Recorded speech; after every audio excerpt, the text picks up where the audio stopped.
दोस्तों, जब भी कोई स्मार्टफोन कंपनी मार्केट के अंदर स्मार्टफोन लॉन्च करती है तो वो कहती है कि हमारे स्मार्टफोन के अंदर 10 नैनोमीटर का प्रोसेसर है, 7 नैनोमीटर का प्रोसेसर है, 5 नैनोमीटर का प्रोसेसर है, जो बैटरी की खपत कम करेगा, पावर का यूज़ कम करेगा और आपको बेहतरीन परफॉर्मेंस देगा, स्पीड के साथ, एक्यूरेसी के साथ। लेकिन कैसे, वह नहीं बताती। ये तो दोस्तों ऐसी बात हो जाती है कि जैसे कोई आदमी आपने काम पे रखा है जो खाना कम खाता है लेकिन काम बहुत सारा करता है, वो भी स्पीड और एक्यूरेसी के साथ।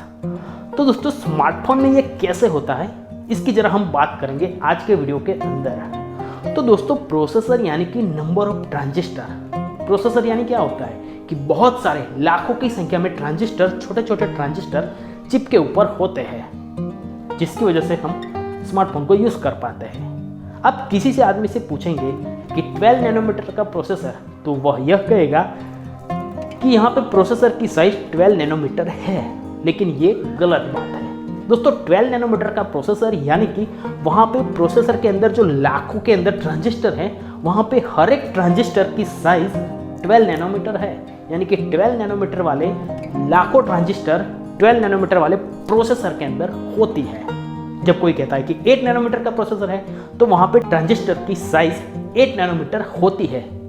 तो दोस्तों, साइज छोटी 8 नैनोमीटर वाले प्रोसेसर के अंदर होती है ट्रांजिस्टर की, जिसकी वजह से वहाँ पे नंबर ऑफ ट्रांजिस्टर ज़्यादा रहते हैं 12 नैनोमीटर वाले प्रोसेसर के मुकाबले। 12 नैनोमीटर वाले प्रोसेसर के अंदर ट्रांजिस्टर की साइज ज़्यादा और बड़ी रहती है, तो वहाँ पे उनकी संख्या थोड़ी कम रहती है 8 नैनोमीटर वाले प्रोसेसर के मुकाबले। तो दोस्तों, अब ये कम बैटरी की यूज़ कैसे करते हैं 8 नैनोमीटर वाले प्रोसेसर, 7 to 5 नैनोमीटर वाले प्रोसेसर, और परफॉर्मेंस कैसे ज़्यादा देते हैं। अब दोस्तों, ये ट्रांजिस्टर बेसिकली काम क्या करते हैं। दोस्तों, ट्रांजिस्टर अपने अंदर से electronic current, electric signal, electric current को पास करते रहते हैं, एक में से दूसरे में से तीसरे में से चौथे में। यानी कि वह ऑन ऑफ इस तरह से होता रहता है और बहुत ही स्पीड के साथ होता है।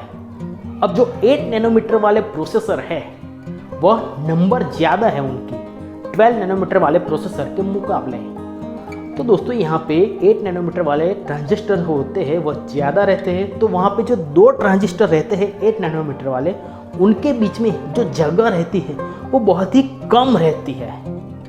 जबकि 12 नैनोमीटर वाले जो ट्रांजिस्टर रहते हैं वो मोटे होते हैं, बड़े होते हैं, तो उन 2 ट्रांजिस्टर के बीच में जगह ज़्यादा रहती है। तो 8 नैनोमीटर वाले जो प्रोसेसर रहते हैं, उनके अंदर इलेक्ट्रिक करंट, इलेक्ट्रॉनिक करंट जब एक ट्रांजिस्टर में से दूसरे ट्रांजिस्टर के अंदर जाता है, तो उसको कम डिस्टेंस कवर करना पड़ता है, क्योंकि वहाँ पे जगह दोनों के बीच में बहुत ही कम रहती है। तो सीधी बात है, ट्रैवलिंग कम तो पावर भी कम यूज़ होगा। और 12 नैनोमीटर वाले प्रोसेसर के अंदर 2 ट्रांजिस्टर के बीच में जगह ज़्यादा रहती है, तो ट्रैवलिंग ज़्यादा करना पड़ता है, तो बैटरी की खपत ज़्यादा होती है। इस तरह से 8 नैनोमीटर, 7 नैनोमीटर, 5 नैनोमीटर वाले प्रोसेसर के अंदर कम डिस्टेंस कवर करते रहते हैं इलेक्ट्रॉन, तो बैटरी की खपत कम रहती है।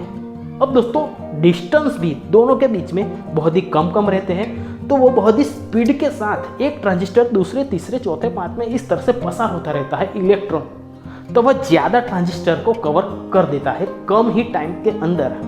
तो आपको परफॉर्मेंस भी पीक देखने को मिलेगा, ज़्यादा देखने को मिलेगा स्पीड के साथ, और कम टाइम के अंदर ज़्यादा ट्रांजिस्टर के अंदर पसार होने की वजह से आपको वहाँ पे परफॉर्मेंस ज़्यादा स्पीड के साथ देखने को मिलता है।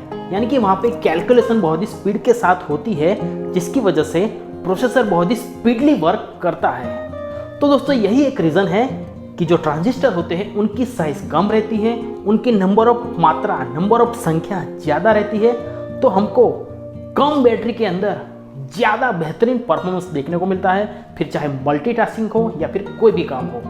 तो दोस्तों, आज के वीडियो में इतना ही। इस वीडियो को लाइक कीजिए, शेयर कीजिए और चैनल को सब्सक्राइब कर लीजिए। आभार, धन्यवाद, थैंक यू।